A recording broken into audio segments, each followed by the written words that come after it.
the Houston Livestock Show and Rodeo, baby.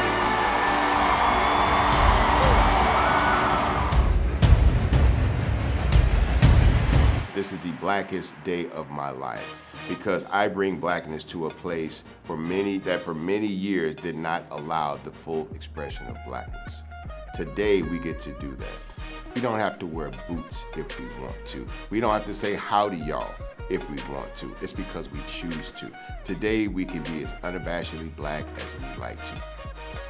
I'm standing on thousands of shoulders on this stage tonight, if not millions. For many years, people came here and did not feel welcome. That changes today from here on out.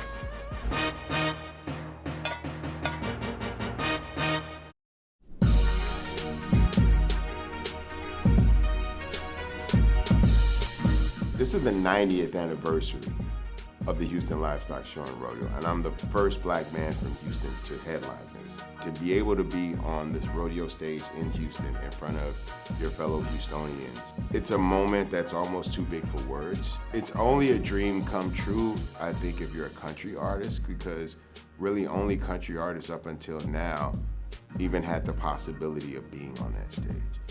There's a lot about this culturally, personally, that hits different today, right? Just as a black man on the stage from Houston, and this is my house tonight. It's never happened before in a 90-year history. The first concert I've ever been to was here at the rodeo. It was next door in the Astronaut. And you know, I'm celebrating 30 years in the music industry right now. And this was never a part of it. Right, the whole idea of me doing a rodeo has just never even occurred to anybody.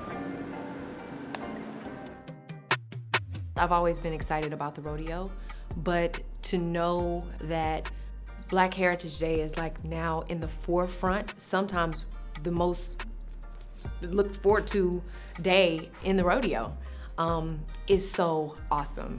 And for Bun, when given the opportunity to be the first black man in Houston, but just black man period, to headline a night like this, and for him to choose Houstonians to be a part of this show, he could have chosen anybody. I needed to pick people that I knew could handle the moment, right? Because everybody talks a good game until they step on the field for the Super Bowl. They're all some of the most amazing and talented people ever to come from the city, but they're all consummate professionals. I'm still in awe that I am here. Being a Houston native, born and raised, the rodeo is the most Houston thing that, like, if you were new to the city and you experienced rodeo, it's kind of what Houston is. It's what I looked forward to the most as a kid. Go Western Day. I would take field trips here at the age of 5 with my school, all dressed up in my cowgirl gear. And to now have the opportunity to grace the stage with some of my favorite people, my family, some of my favorite artists, I think I'm still mind blown a little bit. I can't really put it into words. People have been coming to the rodeo since the inception. This is a 90-year history. But it was always country western, right? And there was no effort to recognize people who necessarily weren't cowhands or country people in the space, right? And so after much effort, we were awarded Black Heritage Day at the rodeo. The Black Heritage Society has existed in Houston for many decades, but them fighting for the ability to be acknowledged in this space was a huge deal.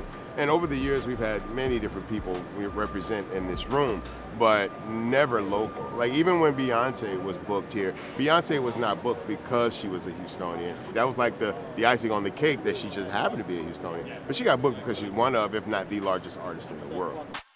You. Okay, so our only one who he can't hear playing. Josh and Guitar, R&B, and who else? I don't care how many concerts you've done as a recording artist from Houston, and I've done them all. I've been on every kind of stage you can imagine, from Carrington's in Houston to Glastonbury. I've done it all. This is different. This hits different. It feels different because it is different. It's generational, it's cultural, it's communal, it's all that and more. And we're gonna make sure that we live up to the promise of what this night can be. So we could have pulled, you know, from anywhere and put people on this stage.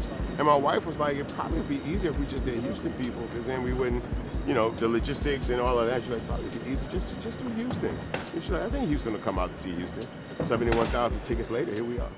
It's a great thing that they're, you know, taking a chance on the hometown boy, you know, and, you know, it's not a given for me, but the thing I have on my side is that I actually have home field advantage. So everybody else has to come and get a feeling for the room, but this is my room. It's my house tonight.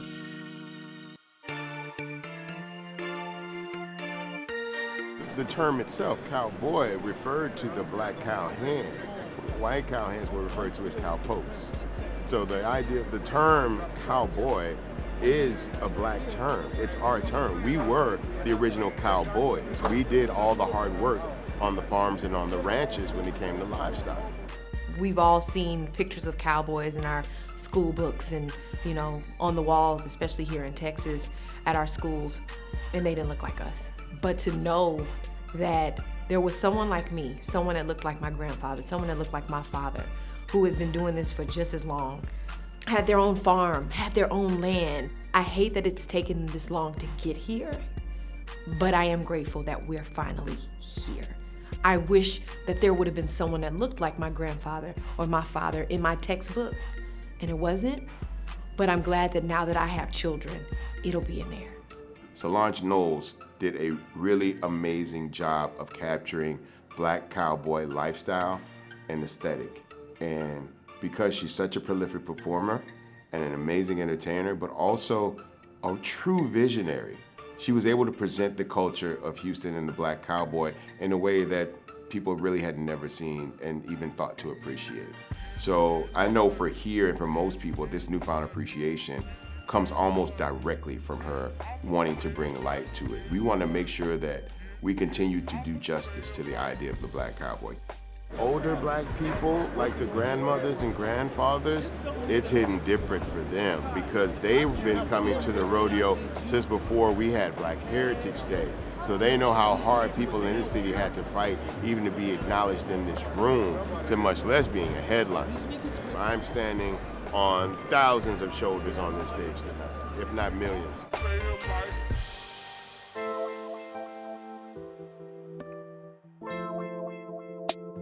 This is the blackest day of my life because I bring blackness to a place that for many years did not allow the full expression of blackness. Today we get to do that. We don't have to wear a hat if we want to. We don't have to wear boots if we want to. We don't have to say howdy y'all if we want to. It's because we choose to. Today we can be as unabashedly black as we like to. And that is why Tobe Nwigwe is on this stage. It's gonna be so black when he and his wife and his angels perform that there's no way for you to not see it. It's gonna be there in your face. Deal with it.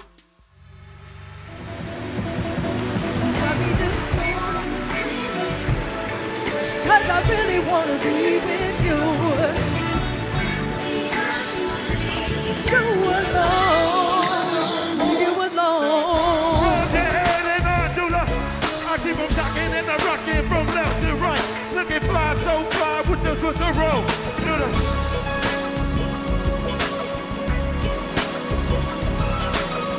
Southside, Southside, Southside.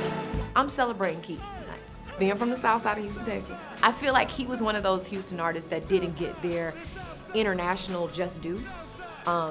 And I want to give him his flowers, and I hope he feels like I hope he receives his flowers tonight. Lil Keke the Dawn, original screwed up click. This dedicated to DJ Screw, Fat Pat, Big Mello, Big Steve, and Big House. Man, we draped up and dripped out. We draped up and dripped out. You know what I'm talking about. Houston's hip hop is really just the background music to life in Houston, right? And that's what happens when you create music. It's music that makes sense in the life that you live and the world that you walk in.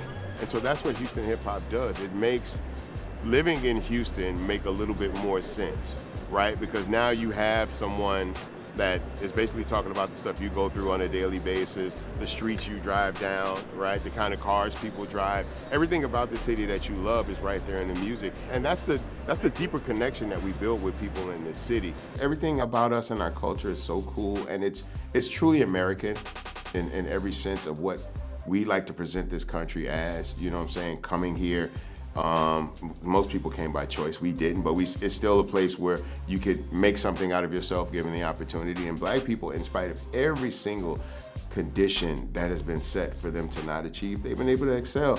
And just, you know, not even really make a big deal out of it. We don't need a reference. Look at us. We wake up with the ideas. We wake up with, I'm gonna just put that on, or I'm gonna fix my hair this way, or I'm gonna pop this. We are the reference. And I'm glad that we are now starting to celebrate us. From about the 45, 46 minute mark of the show until I get home tonight, I'll probably be at some form of tears, you know.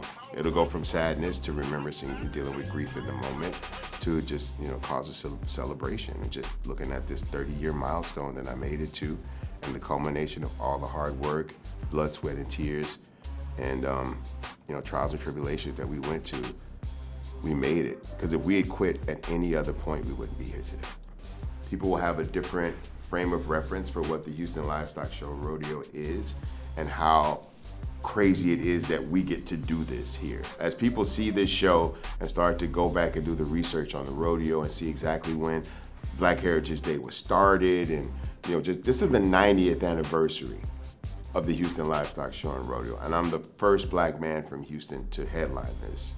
I want them to see that black men and women and Latina men and Asian and white men can all come together in a place like the Houston Livestock Show and Rodeo, speak their truth and be exactly who they are and not feel out of place.